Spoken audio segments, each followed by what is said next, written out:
Welcome to the Joyful Mate podcast. Join your joyful journey mentor, Anthony Hartcher, as we explore the path to inner joy and fulfillment. Each episode, we dive into the science of happiness, share personal insights, and invite you to be part of this interactive book writing adventure. You'll hear from experts in the field of joy, happiness, and fulfillment who will share their wisdom and experiences. Let's embark on this journey together. Let's make happiness part of your everyday. Welcome on the Joyful Mate podcast. How are you, Simi? I'm really good, Anthony. How are you doing? I'm doing fantastic. It's really great to have someone of your expertise on the show. Really looking forward to talking to you about this expert in connecting people and helping people find their best leadership and this whole psychology behind this thing of, I guess, doing impactful work and being able to connect with your work, making meaningful impact, and through that, creating more joy and fulfillment within. So before we get started in that conversation, I'd really love you to share with the listeners how you've arrived at what you're doing today. Oh, thank you, Anthony. Look, I've been working as a global organizational business psychologist for the last 20 years. Started my career in the UK and now work with clients globally, including Fortune 500 companies, multinational financial professional service, legal firms, as well as scaling enterprises and organizations here in Australia. So I kind of got into this field actually from quite a young age because I grew up with a very entrepreneurial mother. She was a fashion designer, had a business. I was always that nosy kid, Anthony, that wanted to know what everyone's doing and why they're doing what they do. And I used to love reading fictional books and really getting a deeper understanding of certain characters. So I was really that book geek and people geek. And that's where I found my passion for psychology, just really understanding and wanting to know more what makes people tick. And when I started to do psychology, I found out that there was a career path to get into organizational psychology. And that's when I started to explore universities that combined the two together, psychology and organizational psychology. And that's where I landed at Leeds University, did my undergrad there, had a great opportunity to fly to 2 different countries and conduct an internship with a management consulting firm that were doing a lot of leadership development and well-being inclusion back in those days. And, I could see the difference that it was really making. And for me, it was very much like, this is a career path that I really wanted to go down. So I then pursued my master's in organizational psychology and then pursued different careers, or I would say employment opportunities, starting in the public sector in the UK and then quickly moving into the private consulting sector in England and then working with organizations globally. So it's been quite a curated, deliberate, intentional journey actually along the way over 20 years. But a lot of exciting stuff has happened and I've been able to work with some amazing, really committed leaders that look to be the best versions of themselves so they can lead people in a way that's really impactful, that brings out the best in themselves and in others. And ultimately, the work that I do now is really helping even more leaders to become more of a joy to work for and do business with. Amazing backstory. It's so incredible that you found your calling so early on in life, which is some people could take a lifetime to find it. Took me sort of half a life to find it, but it's so amazing that you stumbled upon it so early on, and you listened to your inner voice in terms of that curiosity. I'm really curious in human behavior, and I want to know more about why humans do what they do, and understand that. And so I guess you were pursuing what interests you, and you've just recently, or I don't know how recent, but you've got a book on productivity, joy, and it's a big joy. And so I'm intrigued in terms of understanding what this book about joy and productivity is all about. Yeah, so look, we don't really associate those two words together, productivity and joy. Productivity is often associated with doing a lot more with a lot less. It can feel like it's a grind and it can feel, quite stressful. And then you've got joy. We don't really associate, well, most people don't really associate joy with work or, feeling that that's how they can really get most and more done.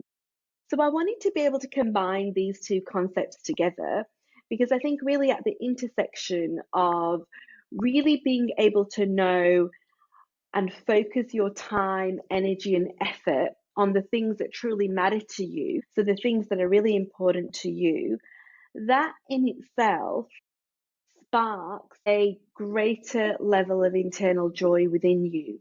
And it creates this cycle that the more that we do, and we invest time and energy and effort in the things that are important to us, we get greater levels of satisfaction. We feel so much more accomplished and we feel like we're progressing, and that sparks more joy. At the same time, if we do things that are in line with our strengths, so things that we're really good at, things that energize us, that sparks our joy. So it's kind of very much like a two-way street about knowing and doing the things that are important to you, but working in a way that sparks and creates more joy in turn for you. And when you show up, with that joy, it really transforms the way we connect with others, Anthony. It transforms the way in which we engage, we collaborate, we show up, for interactions, conversations, for projects. Um, we actually start to bring out the best in ourselves.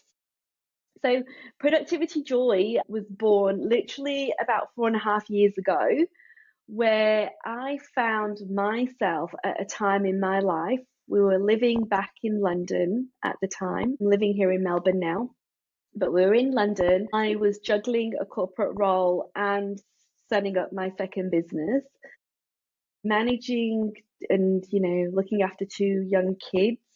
We were living in a 2-bed apartment in the beautiful but very transient suburb called Chiswick in West London.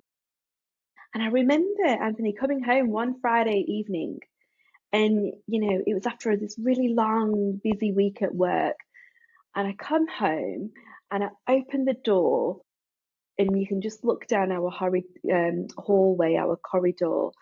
In London, you've got the small kind of apartments, but very long hallways. I can see shoes and socks and bags everywhere. And then I can hear all this joy and laughter coming from the living room.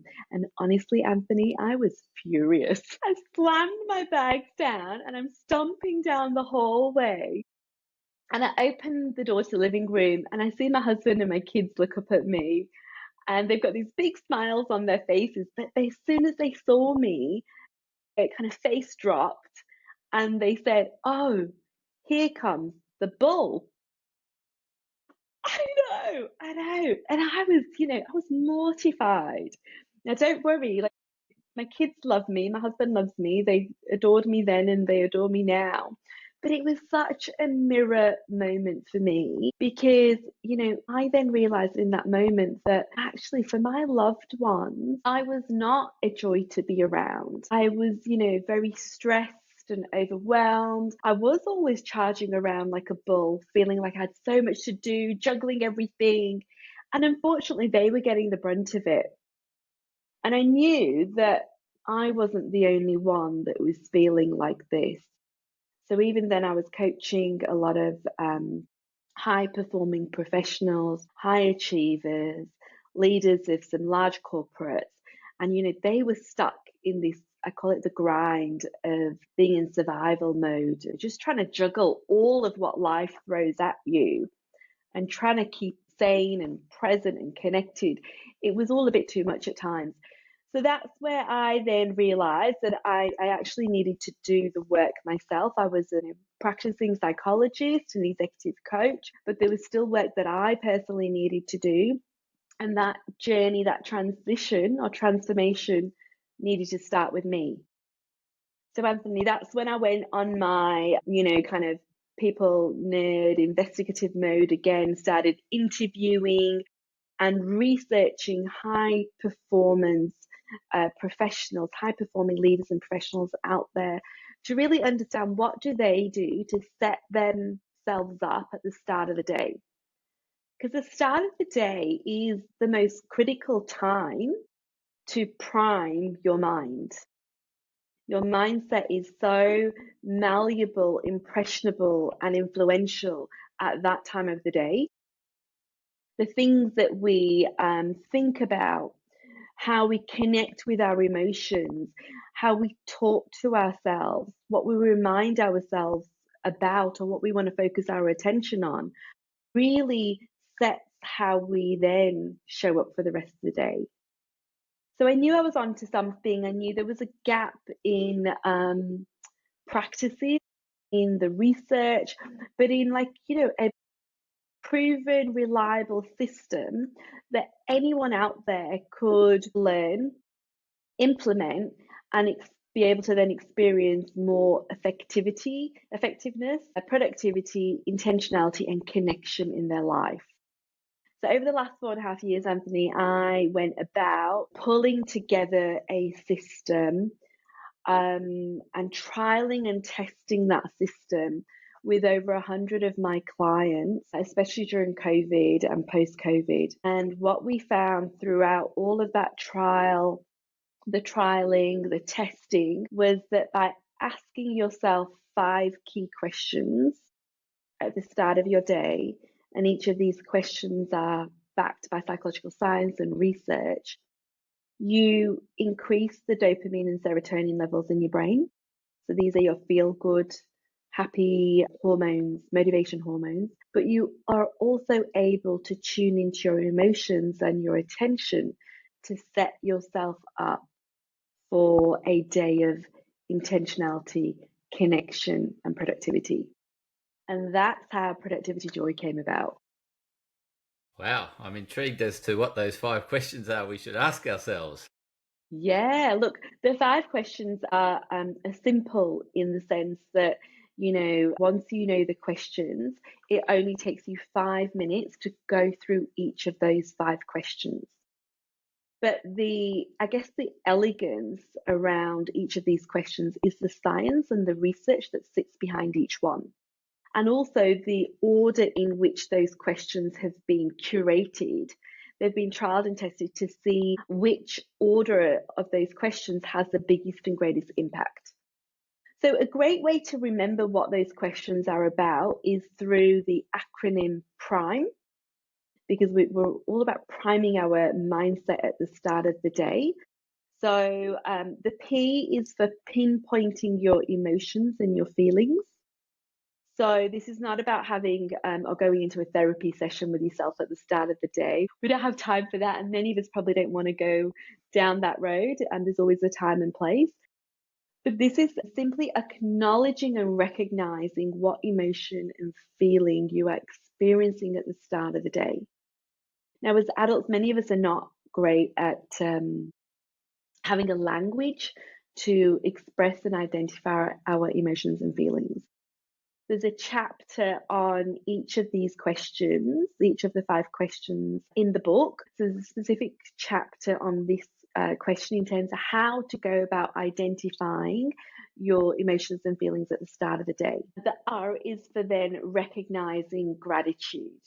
Now, I don't just mean simply writing a list of things that you're grateful for. We go deeper in terms of cultivating a more deeper, sustainable practice that enables you to experience increased levels of dopamine and serotonin. And there's 2 parts to this particular question. One is reminding yourself of a time when someone has expressed gratitude to you, because this reminds us that we've done something of importance, we've had impact, we've made a difference, we can add value. And when we remind ourselves of the times people have expressed gratitude to us, it actually reinforces our value. It makes us feel good. And we all have this human condition to feel of significance. And the second part of that question, Anthony, is really about thinking of or reminding yourself of someone in your life who inspires you to be a better version of yourself. Because what that does is it helps to remind us of the qualities that we see in others, but those qualities that we admire in others are often qualities we have within ourselves. We may just not have unlocked them, or we may not be just utilizing them. That question is really, really powerful to create a greater sense of gratitude for yourself and for the qualities that you have. And the I then is to identify what's working well and what could be working better in your environment. So this is simply just looking around in the morning, and I guess it's, paying respect and showing an appreciation just for those small things in your life. It could be you've had a great night's sleep. It could be you haven't had a great night's sleep because your children have woke you up in the middle of the night and you feel exhausted. So whatever it is, good or bad, being able to acknowledge it really helps your brain to look out for more positive or things in your environment that could be framed in more of a solution focused way. It's a way of hijacking our negativity bias, because we all wake up and we have this negativity bias due to our, evolutionary history of, needing to feel safe and feel, away from threat and harm. So our brain will look out and detect anything that's negative in our environment. But if we can bypass or we can hack the negativity bias at the start of the day, we don't then start looking for those negative things. We actually start to prime our brain to look for the positive things. That's so much more uplifting. And then the M is for make a list of 3 high impact tasks. So I don't know about you, Anthony, but I normally have a long to-do list. And I know many people do. And, we sit back and we think, oh, wow, you want me to come up with only 3 high impact tasks that I'm going to do in a day. The research shows that our brain remembers things very well in threes, but also 3 is really a manageable number of things.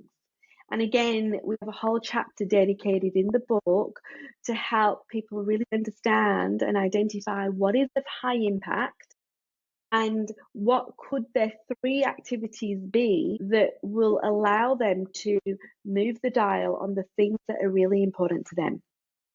So you could have 3 high impact work activities that you're going to focus on that day, or it could be 3 high impact personal activities. And each day those activities would be different.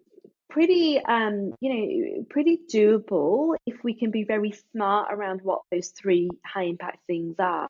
And by the end of a week, you could, get done 15 high impact tasks. Over the course of a month, that's 60 high impact tasks. How much more energizing and fulfilling does that feel? And then finally, Anthony, we've got E. E is for envision how you want to show up for your day. Simply asking yourself that question really helps spark, what values are you going to keep at the forefront of your mind today? Strengths are you going to utilize? Because no matter what challenges come our way, and I can assure you for most of us, we'll have obstacles or certain challenges that come our way every single day. It really equips us with how we're going to respond to the day and how we're going to conduct ourselves. So that is the PRIME acronym to help remember the 5 Qs formula.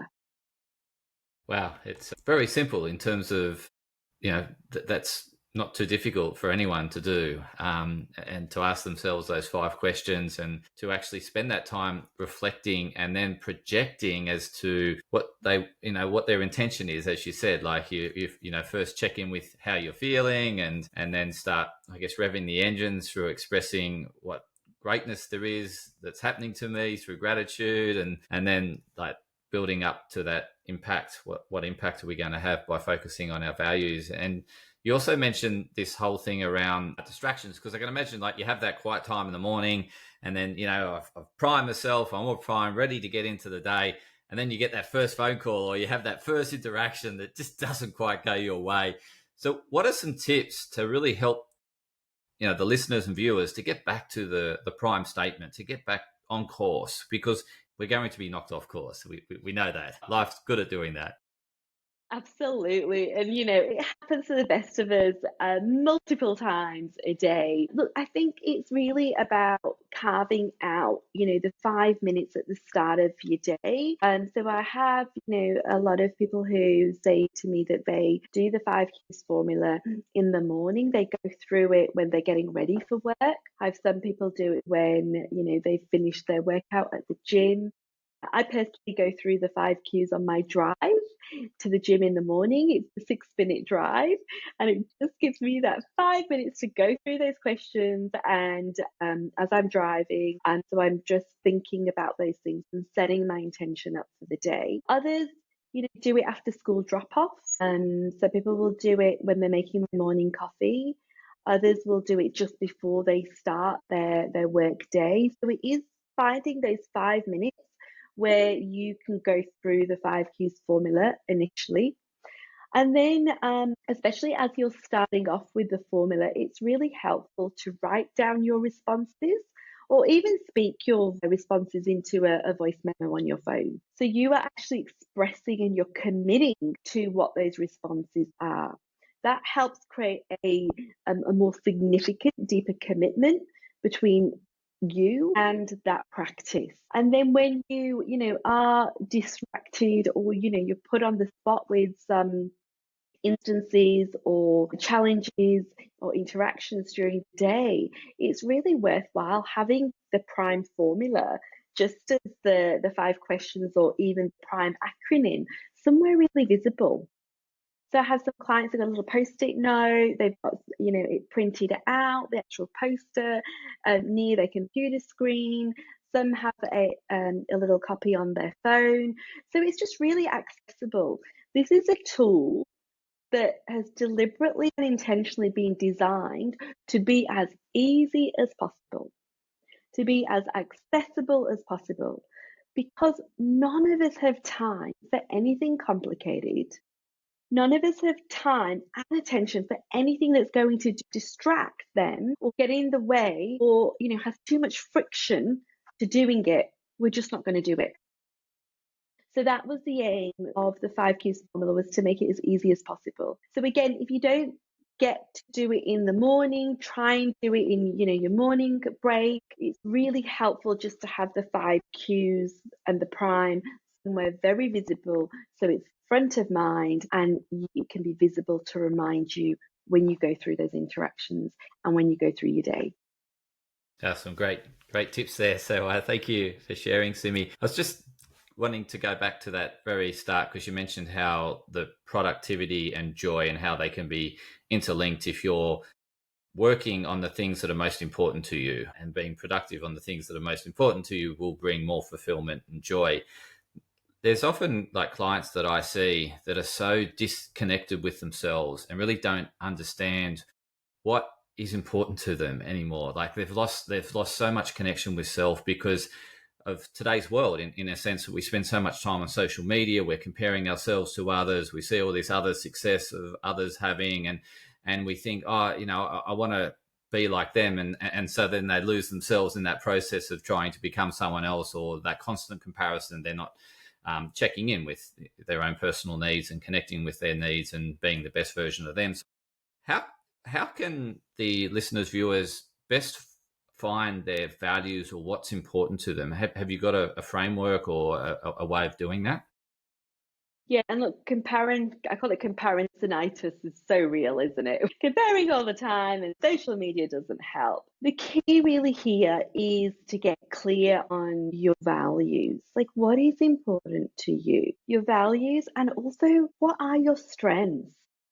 So remember, I mentioned strengths. There's two things that, really aggregate to a strength. One is things that you're good at. Two is the things that energize you. And when we work in line with our values and our strengths, it might not necessarily be that the work that you're doing you really connect with, or it's really important to you. It might just be something your boss has set you to do, and you've just got to get it done because it's part and parcel of your role. But if you're actually working in line with your values and you're utilizing your strengths as you conduct that task, you're going to experience greater levels of joy and energy and intentionality. So that's the key. So how do we find out, what our values are? Now, over the last 20 years, working with lots of professionals at all different levels, ranging from emerging leaders to very experienced leaders to then executive leaders and the boards and the chairs, we've been able to develop a list of over 50 what we call common values. So these are kind of the values that most people tend to, say are important to them. It could be safe, it could be, security, it could be connection, innovation. But these words are quite broad. Now, they mean different things to different people. So what we've done is at the end of the book, there's a whole list, there's a complete list of those values. So you can grab the values and there's an exercise that we encourage everyone to go through. And that is to go through that list of values. With each value, we've provided a definition of what that value could mean for you. And go through that list, and it can take, a good 20 minutes just to go through and tick that list in terms of tick off those values which you feel are really important to you. Then go through the list and tick off the ones that are somewhat important, but not like hugely important. They're not a deal breaker. And then go through the list and tick the ones that are a bit meh. They don't kind of matter that much to you. They may not be that relevant to you at this phase in your life.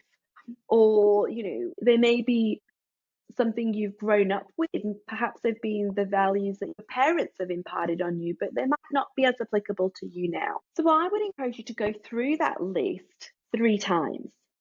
Because each time you're going to go through the list, what we're going to aim to do is the column that is your deal breakers, the non-negotiable, we're going to try and get that list to 5 core values. And once you've got to your 5 core values, it's really helpful to look at the definition of those values.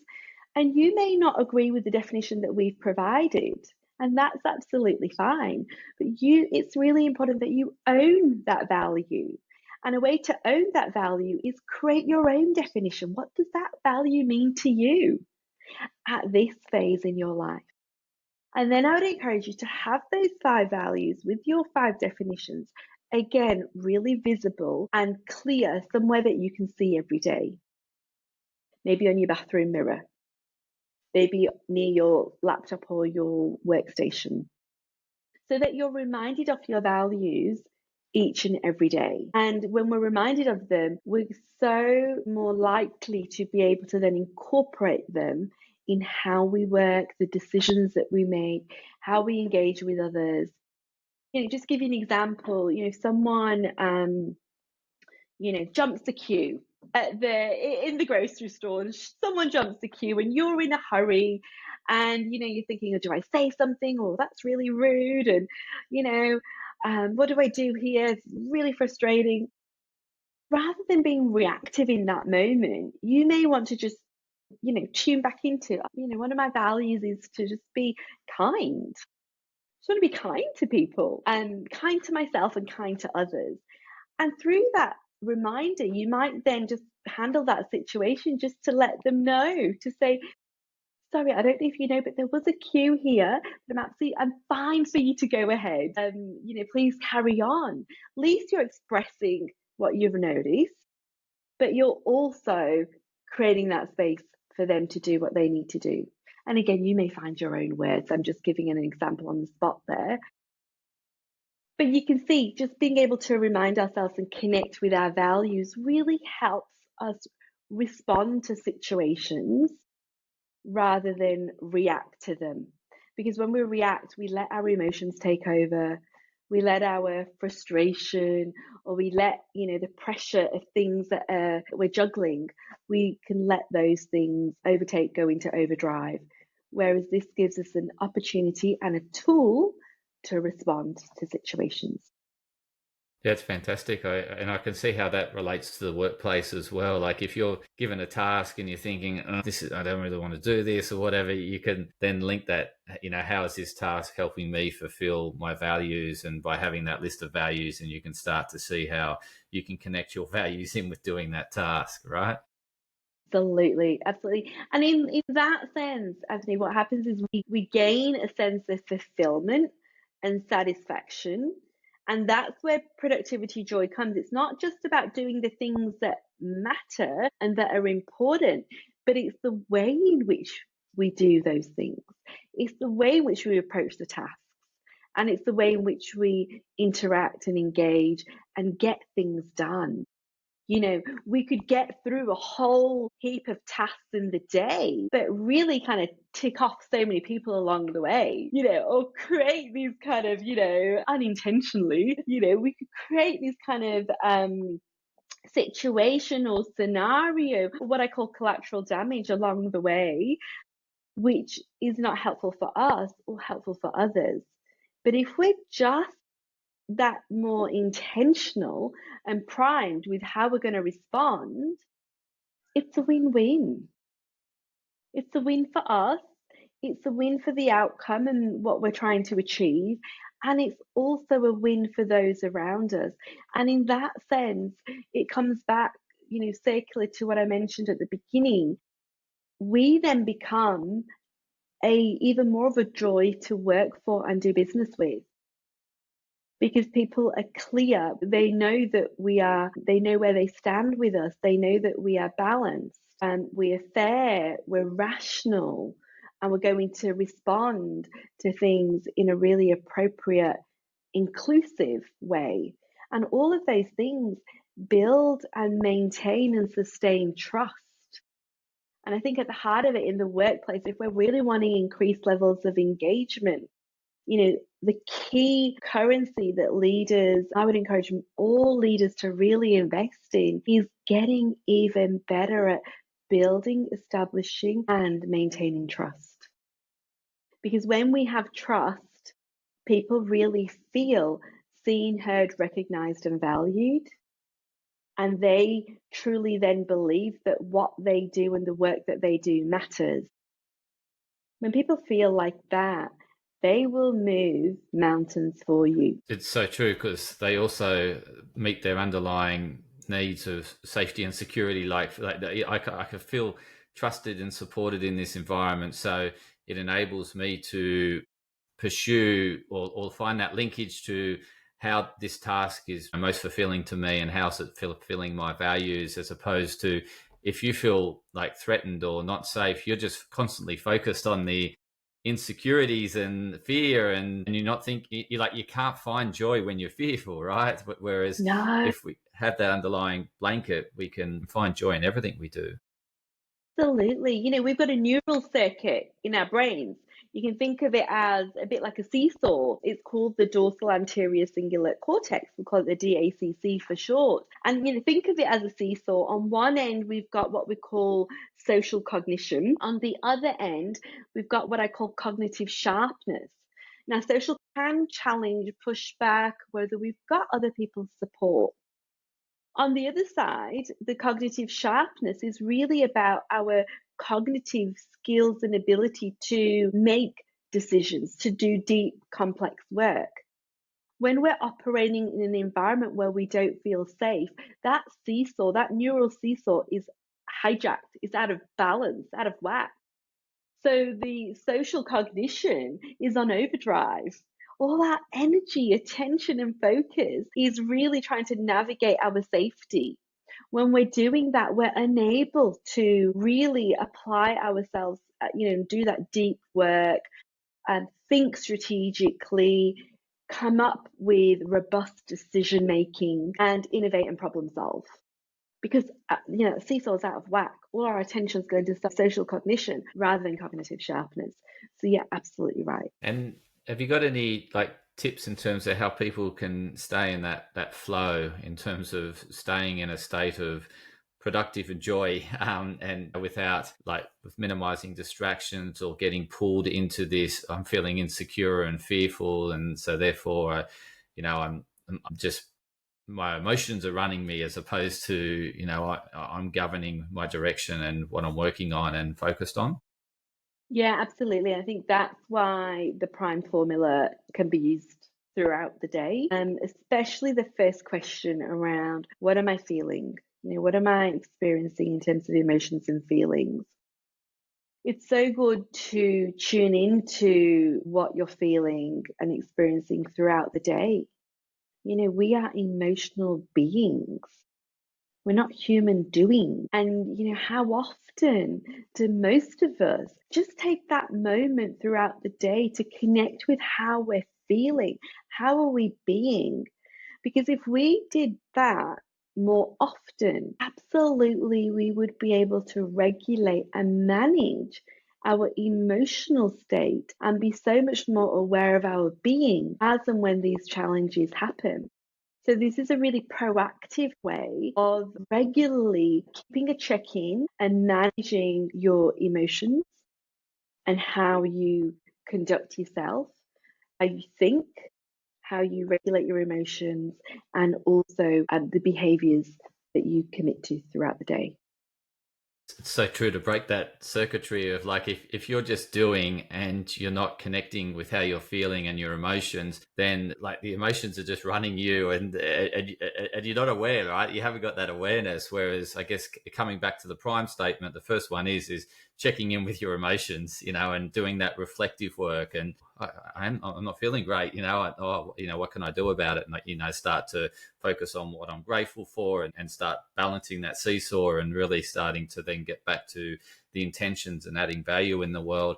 There's so much more to talk about, but I'm really conscious of time, and I really value your time and respect your time. So how can the listeners, where can they find the book, Productivity Joy, and how can they best connect with you, Simi?